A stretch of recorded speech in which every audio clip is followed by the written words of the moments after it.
I'm FatStax. He's the E-man. This is Comic Adventures.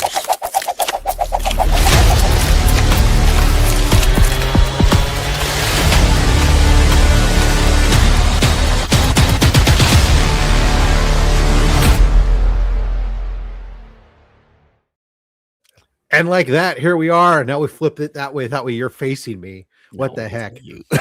E-man. Rob. Hello. How you doing, brother? I'm doing good, my friend. I'm doing good. It's early on a Sunday for me, but it's all right. Like, we're doing this. We're finally doing this. I still slept in. I edited a video. I've got a video going. I've been like that mind just going all over the place. Like, see, that's creatives. Creatives do that. They tend to just keep working even when they're sleeping. Well, here we are, guys. This is a special live event. Every once in a while, E-man and I, we venture off, since we're both here in the San Francisco Bay Area. We venture off to a local con, maybe someday in the future, even to a shop together. And we like to kind of give you some report back on what that's like. So if you're ever in the Bay Area, or if you are a Bay Area native and you want to check out some of these things, you have some idea of what to expect. And this time, we were very lucky in that there is a new con in the Bay Area, and that is Comic Con Oakland. So we're going to be talking about that here today. First, let's recognize people who are jumping in real quick, just to say hello real quick. Ronnie Johnson, who I know is out here. Hey-o. We got Joe Prime. What's up, all? And 25 Perez hopping in. Everyone else eating breakfast at the moment. That's great. I did myself a nice breakfast burrito this morning. I'm having my coffee. I am having my coffee. There we go. Cheers. My coffee's cancer free. Mine says I am your father. I am. Well, there you go. I hope you're having a dark roast then.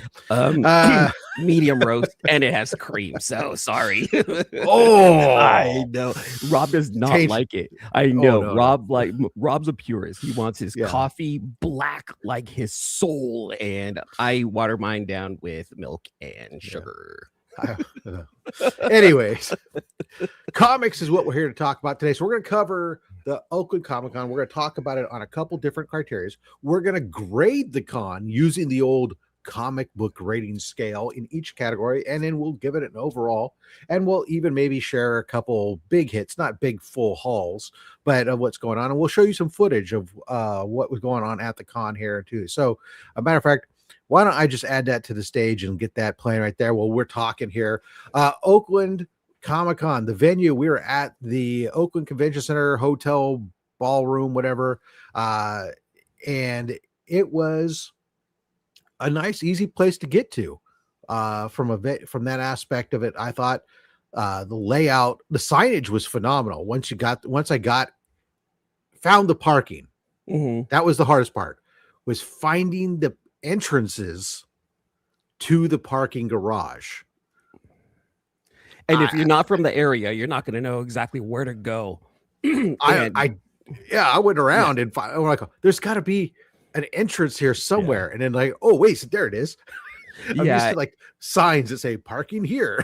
And the way they have their parking set up, it almost looks like the entrance looks like the entrance to perhaps like their back service. Lots, the service elevators and stuff. Yeah.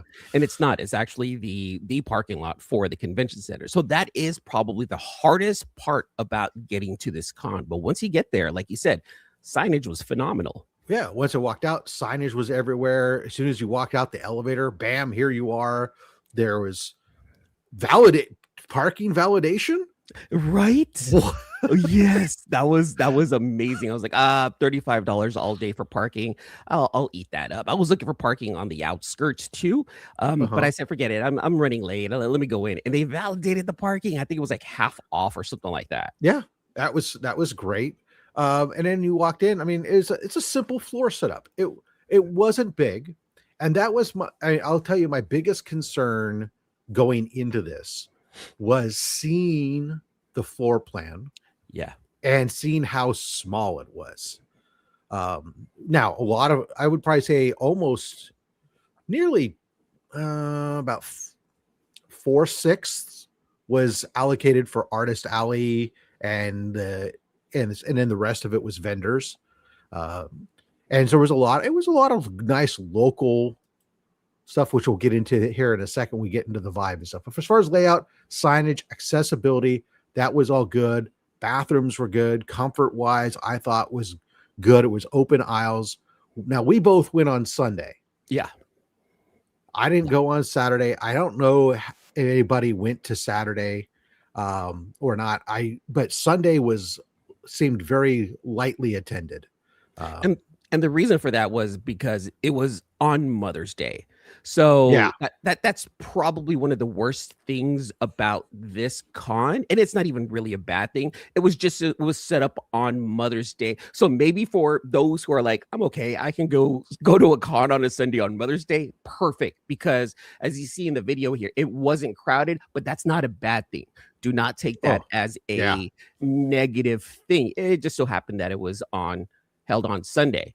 Sundays are lighter days, and Sundays are lighter days usually anyway. Yeah. So I assume that Saturday was busier, not being Mother's Day. Now next year it's not on Mother's Day weekend, which is good. Yeah.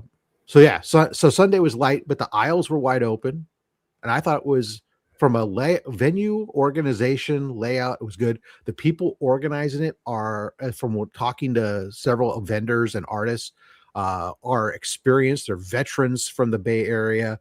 Many of them were involved early days of WonderCon, when WonderCon used to be up here in the San Francisco Bay Area, and so it's just them. So they're not new to the game. Correct. Speaking to some of the vendors, some of the artists there, one thing that they did say was that Saturday was busier. It was livelier. Some people actually made some huge purchases from a lot of these artists on Saturday, which is really good to hear. Also, this con is produced by the same people that do Emerald City and Rose City Comic Cons, which are some great medium-sized cons up in the Northwest. So these people are seasoned veterans. They know what they're doing. Yeah. So I thought, from a standpoint of just purely venue, location, layout, signage, accessibility, I don't know about food. I didn't look at the food, but I did see that there was food in the lobby. And then, of course, it's downtown Oakland area. Well, not necessarily downtown Oakland, but I mean, you could have walked out on the streets and walked within short distance and gotten food. Yeah, go ahead. The food. Okay, so that's another. I don't want to say too many. I've been saying negative things, but that is one of the more negative things too about this con. Was they had like a food vendor area just outside of the entrance to the con, and fairly expensive. Or you can use their restaurant, which was upstairs on the second floor, also pretty expensive. But like you mentioned, this is held kind of in the middle of downtown Oakland. You can walk out the side doors, and now you're in an area called Old Oakland, and there's a lot of great food vendors, a lot of great food restaurants out there. You walk outside through the front, there's coffee, there's bagels. To the left, there's even more great coffee. A couple of blocks down, you're now in Oakland's Chinatown. So when it comes down to food, I'm a foodie. This is a great place for food because there's so many things to eat and experience. And once you hit once you hit Oakland's Chinatown, there's several different styles of Chinese food that you can eat within walking distance. So the food really isn't an issue for this con. Yeah. So, I mean, overall on this, for a venue organization thing, I give it a 9. It was everything I could want for especially a first time startup con. I'm gonna have to agree with you on that one. As far as that goes, 9 is a great number for this right here, a great rating for it.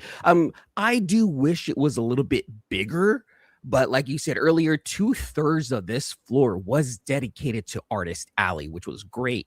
Talking about the map, when I saw the map, I was also concerned about it because it kind of brought me back to how Fandom Con was in San Jose. And I know. I was so afraid of that. Yes. So for people who don't know, Fandom Con was another attempted con here in the Bay Area, and you see the map, and it looks medium sized as well.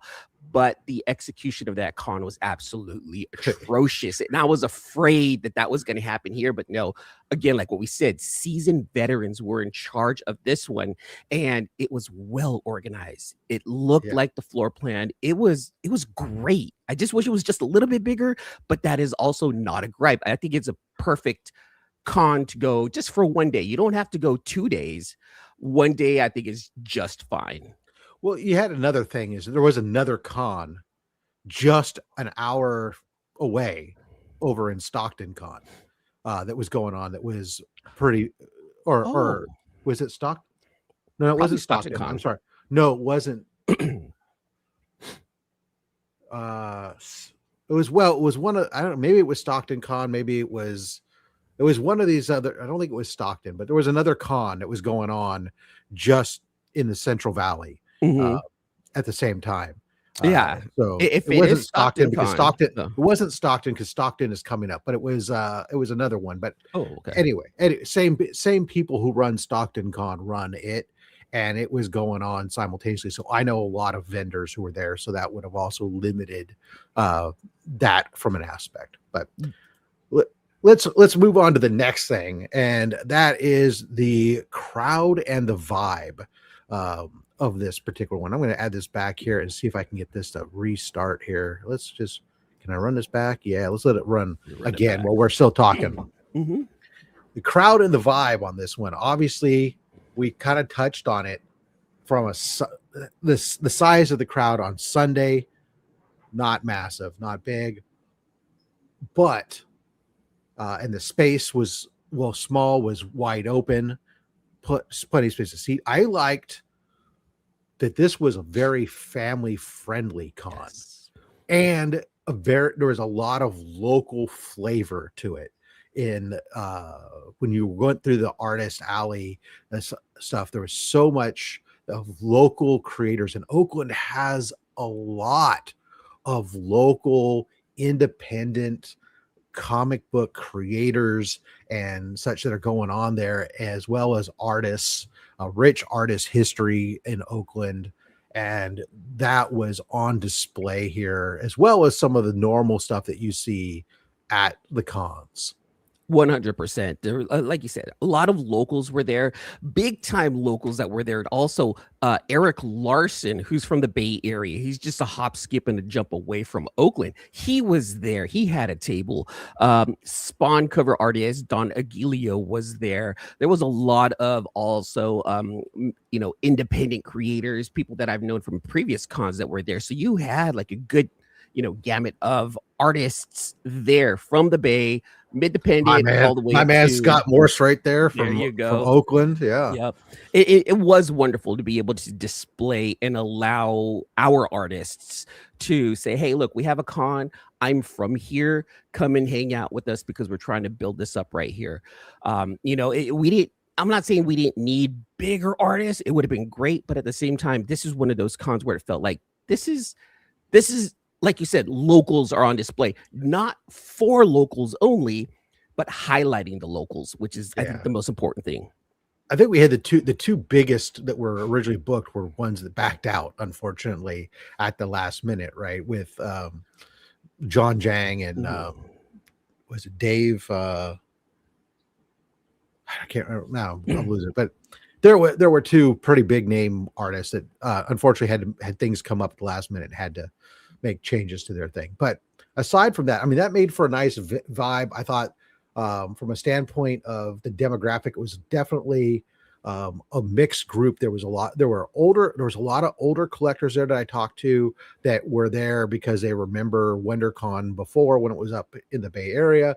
And there was a lot of young kids and young families there get involved. And there was a variety of books and booths for all ages.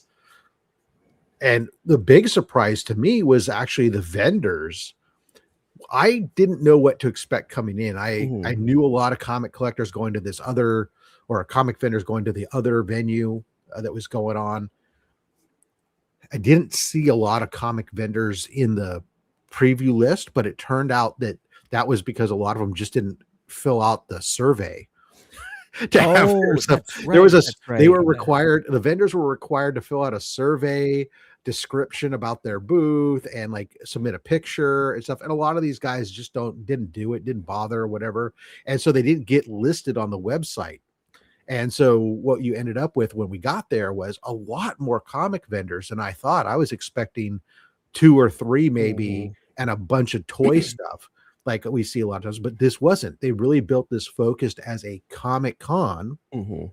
And so while we had tie-ins with some of the cards and a few toy booths and stuff, there was a lot of comics there. Yeah.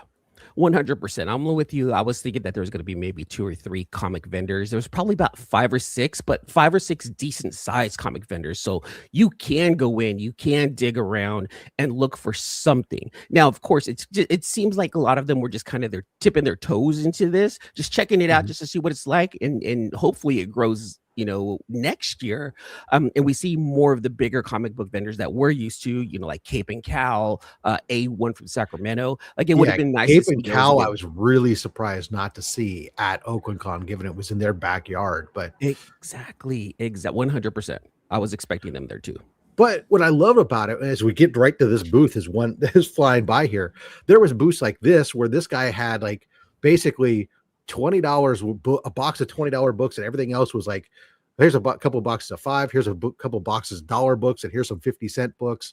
There was a lot of boxes and a lot of different price points. When you looked at the walls, there were a few big books, and that was probably the only thing. Like, as somebody who normally goes to a con, and the first thing I like to look at is everybody's wall books and see what they got.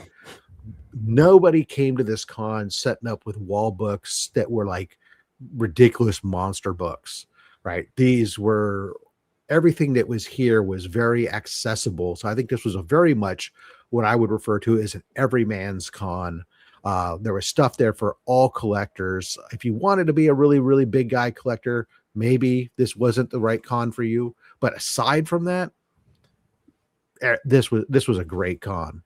It didn't feel exclusive to the Wales, right? It was very inclusive. It was very much, like you said, family friendly. Come and hang out, come and check out our books. Everyone, there's a price point for every single person out there. And that's what I liked about it. There's like this kind of mid-grade area where it's like Berkeley Comic Con, which is like really tiny, specific to comic book, collectors, and they'll have big books. And then you'll have what we used to have was, Fan Expo. And then, I have a video where I found a $45,000 book there. Yeah. This con felt like, if you want a comic, no matter how old you are, come and get it. You're interested in buying a slab, but you don't want to spend a lot of money. We have something for you here. This was a perfect mid-level con for everybody to come in and enjoy without a lot of the ass showing of, cosplayers and overly done stuff like that, which nothing against cosplayers. It just felt like this was a family-friendly con. Yeah. All the cosplay was like, it was the very basic, pre-done costume stuff, kid stuff. Like, here's the Captain America we see there on the screen. That was a type of cosplay for the most part that you saw there. Nothing ridiculous, nothing overly sexualized, just a great fun family con you can take your kids to. A big step up from the like the library con or something. But not that there's anything wrong with library cons, but let's be honest, the con at the public library is very much a different demographic that it's targeted for. Very true, because I've been to that Santa Clara Library Comic Con. I actually surprisingly had a lot of fun, and I think it's coming back. I'm actually kind of looking forward to. I've got a bookmarked. I'm probably gonna go. Maybe I guess we'll have to do that one. We're gonna have to do that one, and of course, keeping Calicon. But we'll talk about that later on, right? I really enjoyed this con, Rob. What I liked about it too is that I went on one day, and I didn't feel like I needed to be there both days. But after leaving, I wished I had been there for both days, because I was able to make some connections with some new artists and some new writers that I've either never met before or reconnected with other artists that I've met in previous cons. And they were very kind, and they were willing to get on my camera and do a quick little interview to talk about their projects. So that's another thing. Everyone was approachable, even Eric Larson, which was mind-boggling to me. I would think that Eric Larson would have this huge line, but no, he was just there drawing. People were coming up and talking to him. Very, very approachable, and that's what I liked. So, on the topic of this crowd vibe and flow, what are you giving it as a grade? I'm going to give it an 8. Okay. Only because, like, it was a good vibe. It was a very good flow, just not that many people, but again, we have to factor in that it was held on Sunday, Mother's Day, but for what was there, crowd flow, vibe, and 8, very cool, very chill. Very lo-fi hip-hop-ish, the way I would see it. It's just Mhm. very mellow and easy to maneuver. I really enjoyed it. You know, you've convinced me. I was gonna be with rose-tinted glasses and graded a little higher, but I think you're right, because I have to take it a knockdown just because the crowd size was small. Again, another con going on. It's Mother's Day weekend. There's reasons, and we neither one of us were there Saturday to see what Saturday was like. So yeah, I'll go with an 8 on it too. I mean, Mhm. definitely, I'm looking forward to next year on it. Yes. Uh, 100%, yeah. 100%. And again, those points that we're taking out, it's not the con's fault per se. Yeah. It's, well, a little bit just because they held it on Mother's Day weekend, but what was there and who did come, it still made it very nice. All right, so I don't think we need to dive into detail on this next point because we've already kind of touched on it. Cosplay culture there.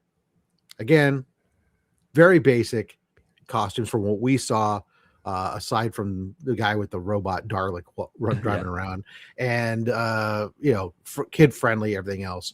How are you going to grade the cosplay culture there? I don't want to give it a bad grade, but at the same time, the cosplayers didn't show up. At the same time, it didn't seem like this was for the cosplayers. Mhm. Um, I felt like some of them did try to come out. There was a few cosplayers that I did see there. There was a guy who was, cosplaying as Solid Snake from Metal Gear. There was another young woman there who's cosplaying as someone from Arcane. Mhm. But there was literally maybe like 5 or 6 cosplayers that I recognized or at least saw. I'm gonna give it like I don't want to give it a 6.5 is probably what I would say. See, and I think that's overly generous, to be honest. And it has nothing, Yeah. it's not a knock on the con, as I Yeah. say, but this is just not right now as it is. It's not a cosplay con, like a heavy cosplay con. This is like when I go to here in the Bay Area, we have those Ohana cons, that are at the Lions Club or something else. There are kids and a few people putting on comic themed outfits and stuff, but there was no, at least not, maybe there was a cosplay contest, but I didn't know about it. I didn't see And it. Yeah, I was kind of yeah, looking around for that to see if that was like part of this when we're here. There was no cosplay yeah, con. Like we're yeah. used to it, right? With Fan Expo San Francisco, where there's a huge cosplay culture with that one. But Mhm. this one, This it was that comic was book. just it was just yeah, it was comic book stuff, and if you wanted to, great. And it was mostly relegated, I think, to the younger and kids, and it was nothing majorly or elaborate whatever. So I'm just going to give it a 5, to be honest. It's Yeah. not bad. It's just it's just there. It was enough to be fun. It Okay. Okay. let's just call it pretty much there was no cosplay culture. I just don't wanna knock it for not having a cosplay culture. It just wasn't there. Yeah. And that's the people, the attendees. All right, panels and events. Now, I didn't go to any of them, but they did have a litany of various panels, that many of them that tied specifically into local pop culture and local media. And from that aspect, looking at the list for both days, I think there was about a dozen panels each day. Yeah. And for a con of this size, I thought the variety of topics that were listed there and the number of them that were there, that was phenomenal. For the size, yes, I agree completely. It didn't feel overcrowded either. It felt very much like, "Hey, if you have time, we can squeeze it into this 1-hour panel." And they would have, like, 2 or 3 panels going on at the same time, but it wasn't overly crowded, it wasn't overly done. There was enough topics there for everyone to enjoy. I felt like they did a very good job with the panels. I didn't go myself, even though they had a couple of them that really mattered to me. Like I really wanted to see the local Oakland artist panel where they literally brought in just artists from Oakland. It would have been Mhm. hear what they had to say about the industry cons and things like that. Just because it was only one day, I wanted to spend a lot of my time here on the floor, but a good amount of panels for a con this size. Yeah, the one panel I was really interested to, unfortunately, was the Saturday that I wasn't able to attend, and so, but I don't want. I'm going to abstain from giving it a grade necessarily, just because I did not attend Yeah. any of the panels. But from a standpoint, they were there. There was plenty of them for a con this size. I think that's a great sign. No after hours events though, but that's not this con. This is if you're into the after hours stuff, you'd have to go do your own thing. Maybe in the future, as this con grows up, they do have sites on growing up and getting bigger and bigger. And I think there's an opportunity for that, given some of the decline of some of the other cons that we have. So, yeah, 100%. I mean, we're going to say this over and over again, but it wasn't that kind of con for after hours events. It was a con 10 in the morning, 6 o'clock in the afternoon. And, thank you for coming. We're not going to overstimulate. We're not going to overdo it. We don't want to overstay our welcome. Come in, focus. And that's the thing. That's the thing about this con is that it was focused. It was very much focused. They didn't need to bring in all the other stuff, which for some cons makes sense. Galaxy Con is a big convention, and they have after hours events. If you want stuff like that, go there. If you want comic book focused, this is a perfect one right here.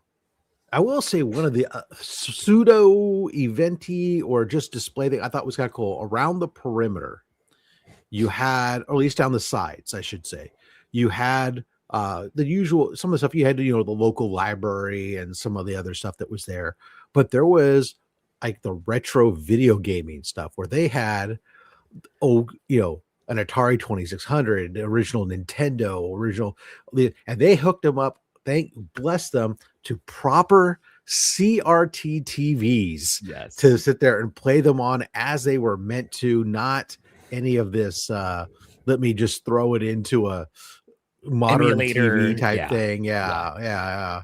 No, you needed it on the CRT, the 400-pound 16-inch screen.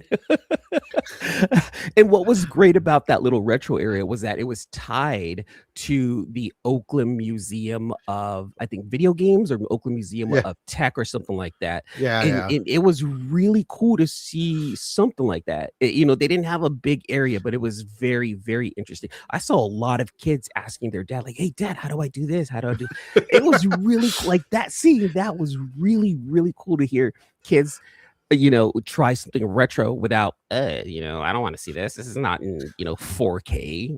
Get out of here, kid. All right, I'm going to pause this video for just a second here and remove it from screen here real quick before we move into the next segment.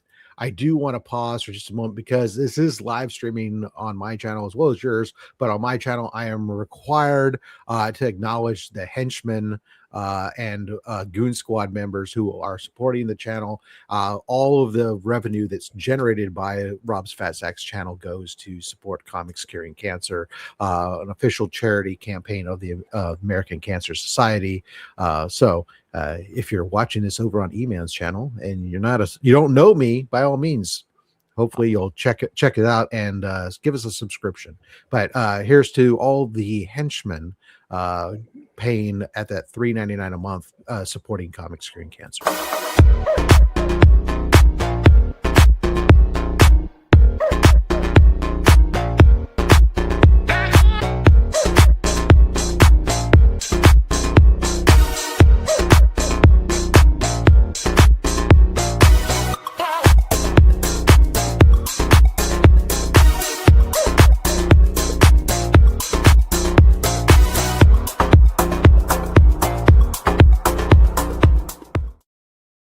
And then we'll throw up there for the Goon Squad members paying at the $5.99 a month. Dale with Suspense, DJ Links, Dr. Von Hoot, Legion of Comics, Stephen with a C, Justin Birch, Letters, The Comic Vet, Austin LeMay, Mad Spidey Collecting with Durs, Chuck Hensey, Lone Eagle, Comiverse, Anachronic Comics, Colossus Collector, Timo Hanna, still only 35 cents, Spirited Comic Bro, Never Could Figure It Out, Daymares, Cliff on Comics, The Adventurous Joe, Valenrook, Jay Knows the Way, Ronnie Johnston, Comics on the Edge, Omnibo, Silver Eagles Coins and Comics, Kingdom of Nerds, Sal's Comic Corner, Johnny's Comic Stuff, Claire Prescott, Raging Cajun Comics, JSS Brooklyn, and Man Cave Comics. Thank you guys all so much for your continued support of Comics Curing Cancer, appearing at Heroes Con, booth 1766.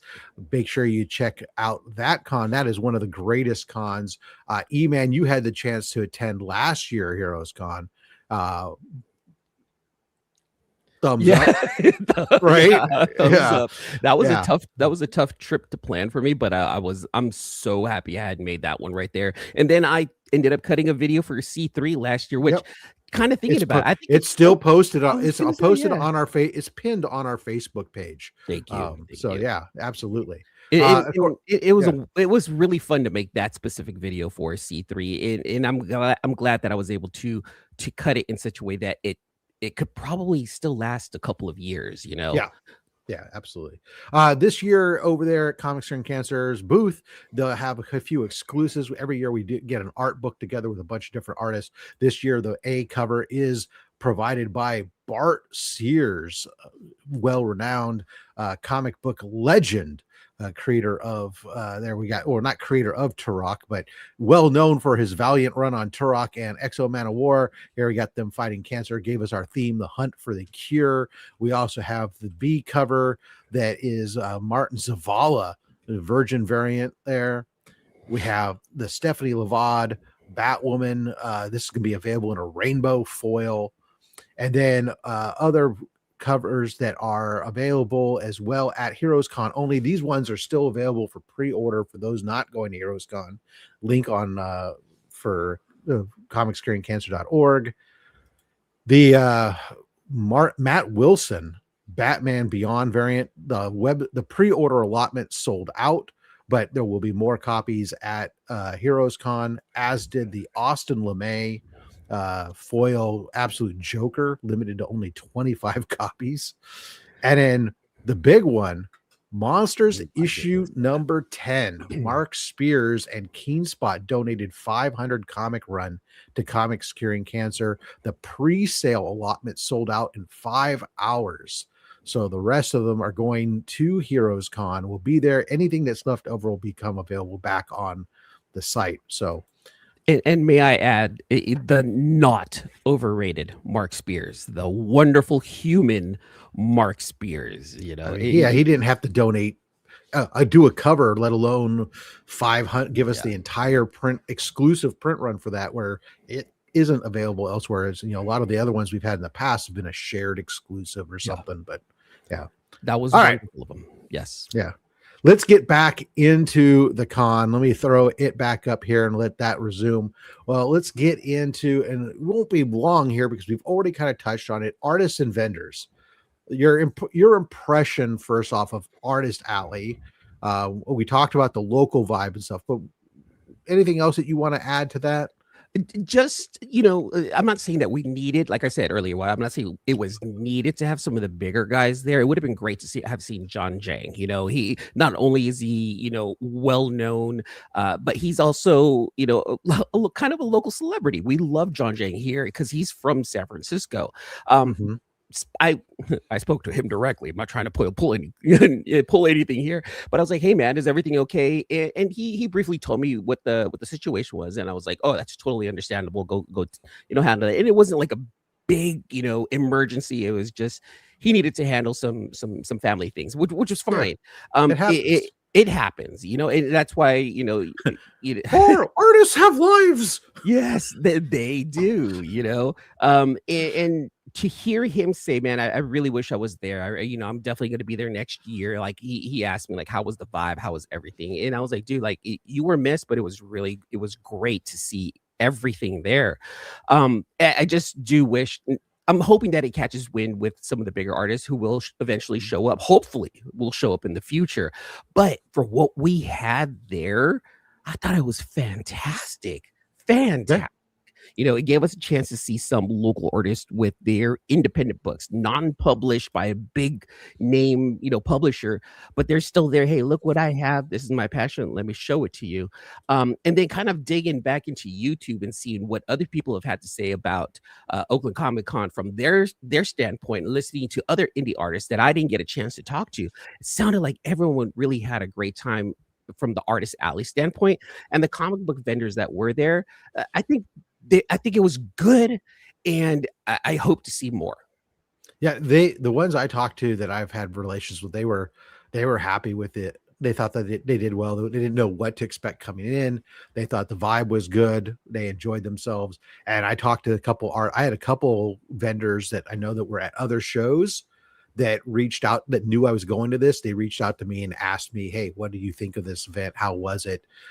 Is that, because we're thinking about going next year," type of thing. So good mix. We talked about the mix earlier, so we don't need to really dig into that.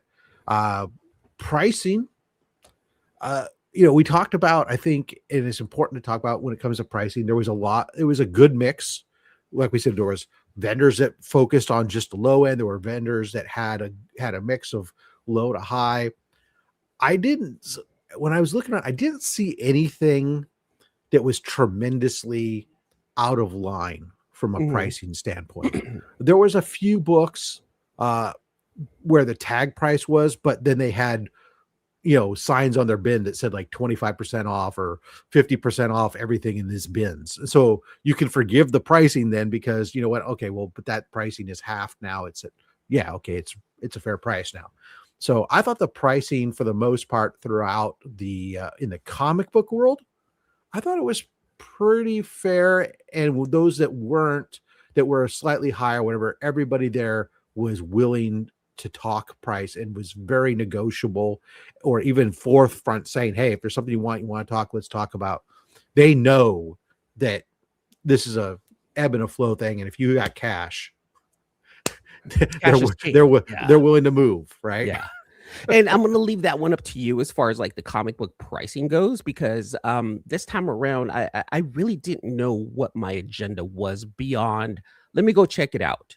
Right. That was mine. Yeah. And I didn't really stop to look at the comics as much as I used to, or I have done in previous cons, because I just wanted, take in the vibe, take a look at everything and see what everyone has. I must have walked around this con literally about 50 to 60 times, saying hi to people. Yeah. Hi again, holding a camera. People are like, waving. So that was really fun. I will say this, though. Let me speak to the Transformer crowd on this one. Okay, there was a vendor there was a toy vendor there that had a wall of Transformers, had Masterpiece, mostly mainline Transformers figures, and I was able to capture some video. I actually saw a Grail of mine there, but this Grail is the MP44 Optimus Prime. This is like the official Takara Tomy Hasbro Optimus Prime, like it's supposed to be the one, right? The one that everyone wants. It has the trailer to it. And online, you could probably get this for roughly $500 to $700. But this vendor was selling theirs for $1,000. And I was like, ooh, noticing the prices of some of the Transformers there, they were very pricey for what they were. However, I didn't really talk about negotiating or bringing down prices. The good thing, though, is that they did invite me to go check out their warehouse that is here locally. Pops, I would be careful about how you phrase that when you say that.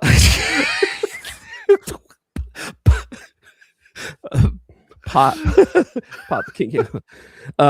We got to talk, Pops. Okay.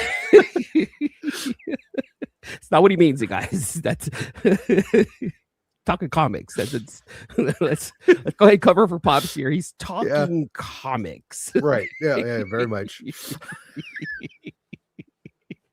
Wow, that's gonna get clipped. Watch.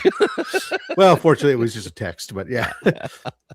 No, I didn't go in with an agenda either. I just went in. I didn't know what to expect from it, and I was very pleased with my haul from there. So I thought it And was a great mix. yeah, and this time around, I didn't really walk away with a haul. And unfortunately, I don't have it with me. I don't have them with me. All I did was walk away with like 3 sketches, and so I don't think I told you, but someone gave me a 9.9 Amazing Oh no, Spider-Man slab. Oh, did I you, tell you? yeah, you Yeah. should. I think you sent me the picture. Yeah. Oh, yeah. I was Yeah. like, It was what? triple signed by J. Scott Campbell, 9.9 slab. And I spoke to this vendor, and he was just happy that I was able to talk to him. And I've seen him at Fan Expo previously. And he's like, look, dude, like, thank you so much for the opportunity of being on your, on your show.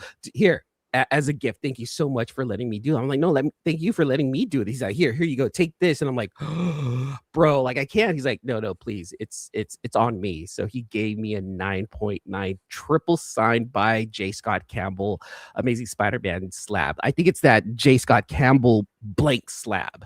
And he gave it to me. I'm like, my goodness, that was outrageous. And thank you so much to my friend over there at Coming to Comics. yeah. No, I'm just kidding. I told you. So here, I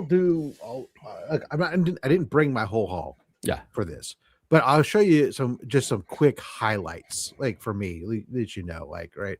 This was you know me, I go there and I was able to find the books that I like to just grab, for the sake of grabbing them, a couple copies of Ravage, $20.99, a couple copies of Shogun Warriors. So when I can find, and I was able to find them, for $5 a piece. So I was happy. A little newsstand Punisher $20.99 action. You and your 20.99s, man. It's just my love. So Spidey Super Stories. These, I don't know if familiar with these. These are from the Electric Company. Remember, Spider-Man was featured with the Electric Company, but they're difficult to find because these were for books they're difficult to find in good condition because they're books that were meant for kids, and kids read them and stuff. So you don't see them in great condition very often. This one, the Jaws homage is one of like the 3 big books in the series. It's like issue 1, the Jaws homage, and then the first appearance of the Thanos copter. So which this is not that issue, but it's like here, Kingpin's got it now.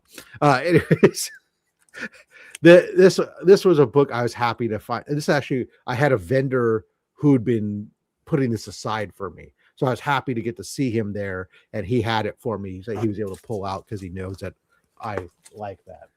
That's really cool. That's really literally it is a superhero comic for kids. Yeah, it was. Yeah, that's exactly what it was, because Electric Company was the children's television network.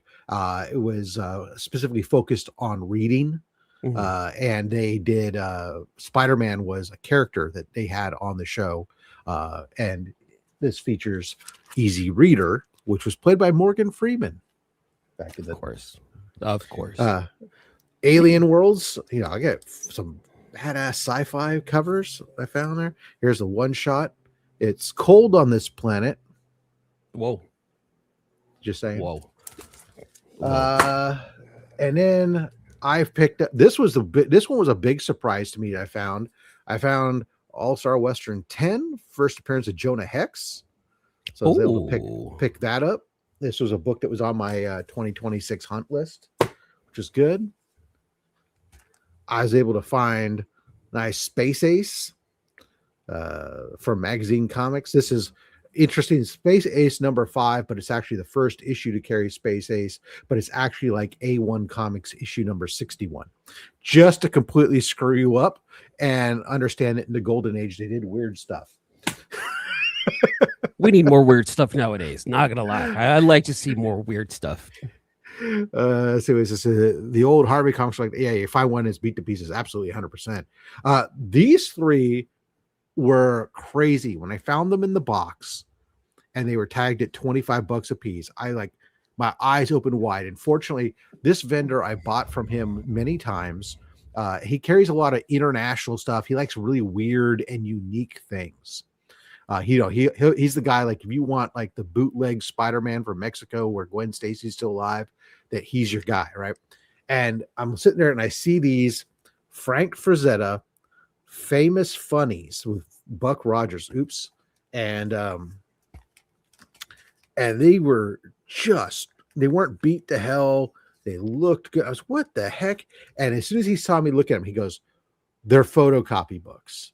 And I was like, what? He's all there. They're photocopy. He takes them out. We look through them and sure enough, somebody had access to, first of all, really good quality copies of these books, because these pages and everything, these things look good. They're not some photocopy books. When you get something old like this, you see the pages are all crappy and everything else, because when you photocopy, you get all those flaws, those wrinkles, everything else.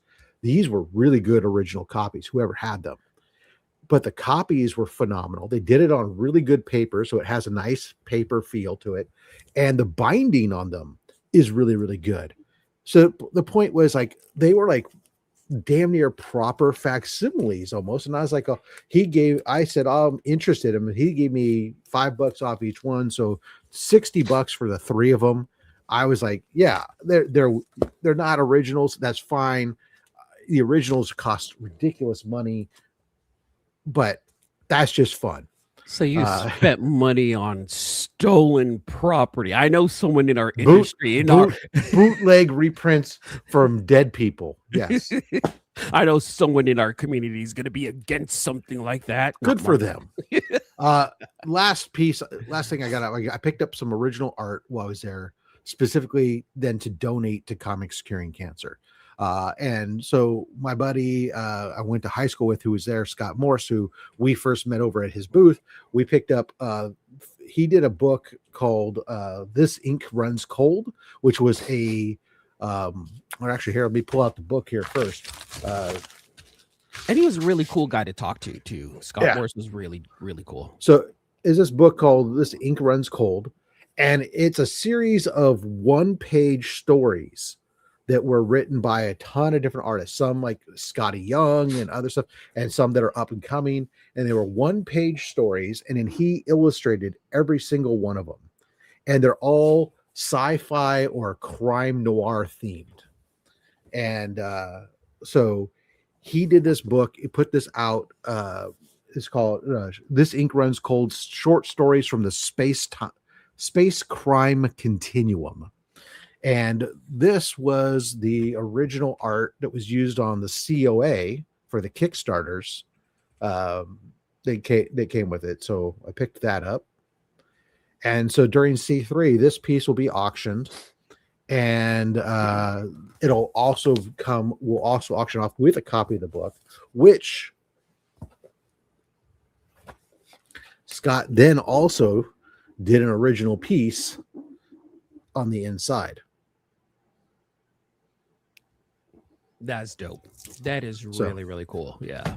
So that's all something of good Comic Screen Cancer. So great. Yeah. Pop says those are probably in the public domain by this point, so can't be stolen property. Okay. We'll allow that then. Okay. All right. So artist vendors grade. Artist vendors grade. I'm going to go 9. I am going to go 9. In because it was more artist than vendors, and there were some really cool artists. There were some really talented artists there, and they were local too. You know, this is one of those cons where if you're from out of town and you want to check out what a local con is going to feel like, this gave you that local vibe right there. It didn't feel overly, exaggerated. It wasn't produced. Yeah, it wasn't. Yeah, it wasn't one of those chain cons. It was definitely had that local flavor. Yeah, and not to knock on those chain cons, right? They're still fun. There's still something to see. You're going to get some of the big superstars, which, by the way, speaking about superstars, did you notice how long the line was for Giancarlo Esposito, superstar actor of The Mandalorian and Breaking Bad? Did you even know he was there, Rob? Well, that was kind of the next category we're going to get to. Oh, okay. So artists and vendors, I too will give it a 9, maybe a 9.2 even, simply because it exceeded what my expectations were, both from from a comic book availability aspect, yes, it was small, but it was a small con overall. But the mix was phenomenal. There was stuff there for everybody. Some artists I knew, I had a lot of fun. What I didn't just this video shows a lot of me, like my wife was shooting the video. There's a lot of me hunting for stuff, but I spent a lot of time talking to vendors and talking to artists that I have built up relationships with over many, many cons and stuff. One of the advantages of having a distinguishing feature such as my mustache is that people recognize, they remember, maybe not me, but they remember the mustache, and that then opens up doors for building relationships and having connections and stuff, which was a lot of fun. Look, don't sell yourself short there, Rob. Remember, award-winning CBCA winning mustache right here. This guy is the only guy that I would proudly lose that award to, which I did last year, but I won in 2024. All right. So you brought it up as we get towards the end of this here. Celebrities and signature moments. So there was celebrities, as you mentioned there, but yeah, he was kind of like, oh, yeah, you're there. Maybe Saturday he was busier. I don't know, but yeah, you're right. We can't speak on Saturday, but what I saw was no one in his line towards the end of the day on Sunday. I think I may have seen a few people taking some pictures. He actually walked from behind his booth and it was hanging out with people there. Again, speaking about Giancarlo Esposito, he was the only one that I saw that was there as far as celebrity goes. And funny story is that I was kind of in that back area and I had my camera rig with me, and I was talking to someone there, and then I was going to throw like my cup of coffee away, which was right next to Giancarlo Esposito's booth. And the two handlers that were there they were like watching me like, hey, you got a camera? And I saw them, they saw me, I saw Giancarlo, I had my camera and I pointed away. I'm like, hey, I know how it goes, you guys. I'm just throwing a cup away. And they're like, we're watching you. We're watching you. I look at Giancarlo Esposito. He's there looking at me. I'm like, I just throwing the cup of coffee away. And I walked away and I held my camera out. We all had a good laugh. Giancarlo it looked like he had a laugh. It looks like he was having a good time with me. And then I was like, I get it, guys. Like, complete respect. Like, I'm not gonna point the camera that direction. And you're like, it's cool, man. Like, don't worry about it. We had a fun moment. I had a moment with Giancarlo Esposito and not even pay for it. So I think that's a pretty cool thing. Yeah, I don't know what his rates were for anything there. I don't know if it was the right vibe or right crowd or something, but who knows? You know what? I think it was. If I'm gonna really look at that aspect, if I'm gonna look at that part of this con, like really through a magnifying glass, I don't think they set him up correctly because he was in the far back corner away from the entrance. No one really knew he was there. There wasn't no big elaborate sign that said Giancarlo Esposito is here. It was kind of like I just looked over. I'm like, holy crap, Gus from Breaking Bad is here, and it was kind of like that. So there wasn't a big, hey, come to this con specifically for him. And a lot of cons are like that, right? You come to this con for this celebrity. In this case, it was come to the con for the artist, and we have this celebrity. Oh, by the way, yeah. It was kind of an afterthought, and like you said, I don't think there was a lot of anything else there from that aspect. So for me, I guess I'm gonna give this category really a 3. Even if you wanted to sit there and say, as much as I want to knock some of these cons with the inordinate number of voice actors and stuff, that's just not my thing. But they're and maybe it's a first time con thing. Maybe it's a conflict with there's other cons going on. There's Mother's Day weekend. It's, any number of other things that were going on. Maybe that plays into it. I don't know. We'll see what happens. But for me, I'm going to have to give it a 3. I'm going to have to agree. That was the number I was thinking about right there too. 3s, I think, and even that might be even too generous because there was only 2 people in that area. It was Giancarlo and a cosplayer slash voice actress, I think, that was there. I don't recognize the young woman, but it was just those two, and that was Yep. it. It was more like you said, it felt like an afterthought, or it felt more like a, hey, we're doing this, you want to come? And they were like, oh, sure, you know. Yeah, right. So yeah, and what I would like changed with that is either don't bring them, because they're still human. I don't want them. I honestly felt bad for them. He Like, is sitting dude, on like, his stool going, yeah, like I'm Giancarlo. Like, why isn't no one coming up to me? And I get that. Like, to me, he was big, but I already have a picture with him. You know, and I didn't want to spend that kind of money when I can go spend money on comics or Transformers, because I wasn't there for a celebrity pick. If I want that, I would go to GalaxyCon. I want to come here to pick up comics and maybe take a look at other vendors, speak to some artists and writers, mingle with some of the fans. I didn't want the celebrity status there myself, because it wasn't that kind of a con. take it easy, Pops. We're about wrapping it up here. All right. Overall, we're taking a look at this con on a big overall. First off, would you go again? Are you planning on going next year? 100% I would go again. This was a wonderful con, and this is more, I would say this is a pride thing for me, because it's in my backyard. I'm here in Oakland. There's no reason why someone like me wouldn't be there next year. I would 100% be Barring there. family stuff. Yeah. Barring family stuff. Yeah, stuff. Or bring them along too. Forget it. Shoot. Here, hold the camera, kid. Like I do with my wife. Here you go, bring the camera. Best thing I've been doing is when she's around to shoot camera footage. I love it. And I was catching her around too, like she's just shooting for you. I was like, oh hey. It was really cool to see. I agree. I enjoyed myself far more than I expected. Yes. I am looking with great anticipation to next year to see what they do, how they build on this. This was the first brick in a foundation. Yeah. How we build up from here and make this bigger and better. I think that is great. And I think the right people are in place that seem to be organized. If they stay in place and they continue to build on it the same way that they've laid this foundation, this is going to be a great, fun, local family con that every collector in the Bay Area should put on their radar map, I think. Correct. Overall, what are you giving this grade?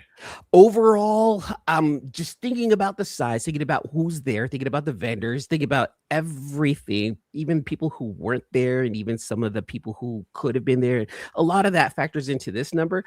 I'm going to give it an 8 out of 10, only because I feel like there's still room for it to grow. And that's a solid 8. That's a very good 8. Not I'm going to knock it because there's some things that suck. No, it's more along the lines of, I see how this can progressively get better. If I give it a 9 this year, it's probably going to has to be a 10 next year. So I'm leaving a little room for cream, Rob. Okay. In my coffee. I'm leaving a little room for cream.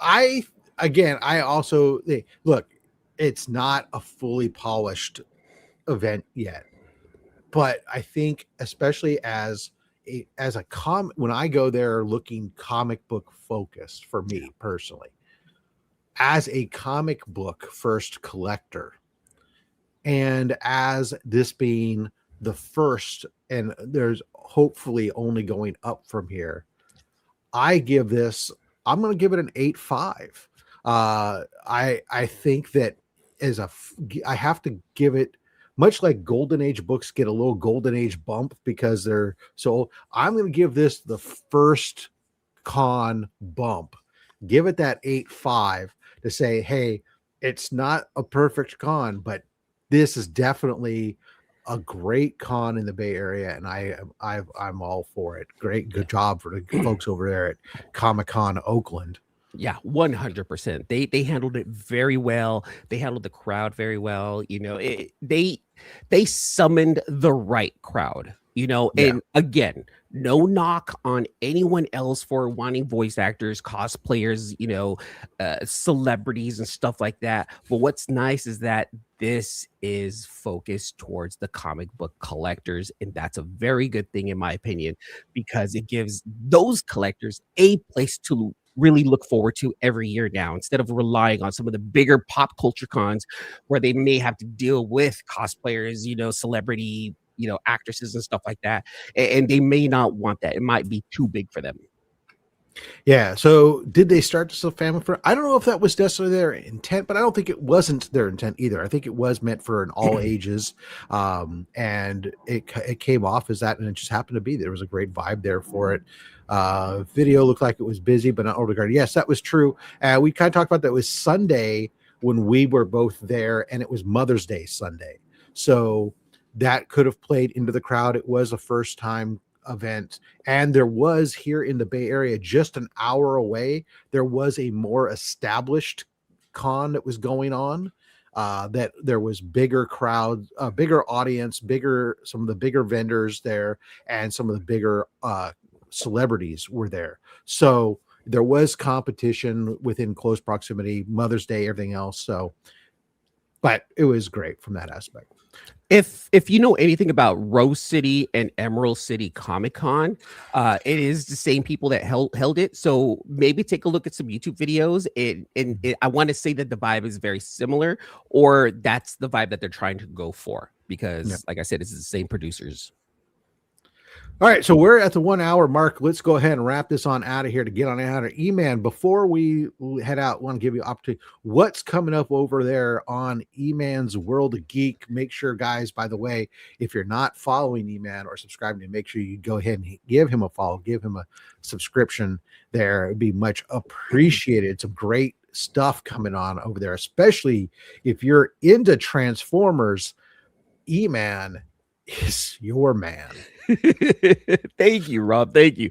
So yes, what's coming up on the channel? Of course, I have the Oakland Comic Con vlog video that I'm working on right now. I'll put that together, hopefully get that out within the next few weeks. I have some more Temu Transformer videos coming out where I unbox packages that I received from Temu, when I ask you guys, did I get what I ordered, or did I get Temu'd?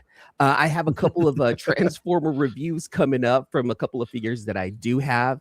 And every Friday now I have a live show. Rob, I'm not sure if you know about this, but every Friday at 12 p.m. Pacific, 3 p.m. Eastern, I have the Confabulation show, where I talk a little bit about, pop culture news. And then I try to end the show with, a thought-provoking type of question where I speak to the audience and get some feedback and talk to them about some thoughts when it comes down to collecting. And it's been a fun show so far. And if I don't, if it's okay for me to plug this, I've actually finally enabled memberships on my channel. I have a 99 cent, $2.99 and $49.99 membership. Check out my channel.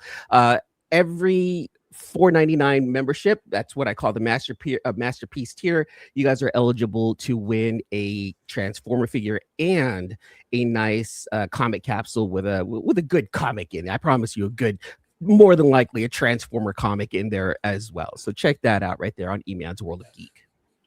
Awesome, sir. And for those guys here on the Rob FatStax channel, tomorrow I'll be dropping Out of This World haul with some art from Dave Stevens. Check that out. That's our regular Monday comic haul. On Thursday, I'll be hanging out over on the 757 Hustle Show, the Jump On My podcast. We'll be talking about comics curing cancer on the road to Heroes Con. You can check that out at 10 p.m. Eastern. And then Saturday, I do a live show called Only Slabs. I'll have my guest Cueva Comics on, where he'll be showing off some graded books from his collection, and we'll get to know a bit about more of him as a collector through the books that he collects. That's going to wrap it up for us here on Comic Con Adventures, or Comic Adventures, whatever the heck. I forgot what we named the show. That was great. Good job. Smooth move, X-Lax. E-man, thanks again for joining me there. I don't know, what's the next con you're going to? I want to say, I think in order, I think it's going to be I think it's gonna be Galaxy Con, which is being held the Okay, same weekend August. as Yeah. Cape and Cowl Con. So I think I'm gonna go to Galaxy on Saturday and then Cape and Cowl for sure on Sunday. Like Cape and Cowl's a for sure thing. It's only Sunday, yeah. So yeah, it's a Yeah, and yeah. it's free to get in. So Mhm. that one's gonna be a for sure thing. And if I can find some time, maybe I'll go to the Saturday Galaxy Con as well. Interesting. Great. Well, for me, if you're out and about in the Bay Area, you want to check and you happen to run into me, coming up on June, I think it's June 7th, I'll be at the San Jose Super Toy Show. In July, I'll be at Stockton SummerCon. And then August, at the end of August, I will be at GalaxyCon on Friday and Saturday. And then Sunday, I'll be at Cape and Cowl Con. Yeah. So there we go. That'll be a busy weekend for sure. Yeah, yeah. And I wish I can go to Weekend. that San Jose Toy Show. That San Jose Toy Show is amazing, but we're planning a weekend away. I'm not going to be able to make it. And then I completely forgot about the Summer Stockton Con. I may see you there then. Well, let me know. We can always talk about carpooling or something. Yeah, all right, sure. Guys, thank you guys all so much for hanging on out with us and spending some time this Sunday morning. Unfortunately, we can't keep you from your chores all day, but we gave you that little bit of respite. Until next time, make sure you collect what you want. Don't listen to anyone, especially me. I'm just a fat man with a fat stack of comics and a fat opinion. Thanks for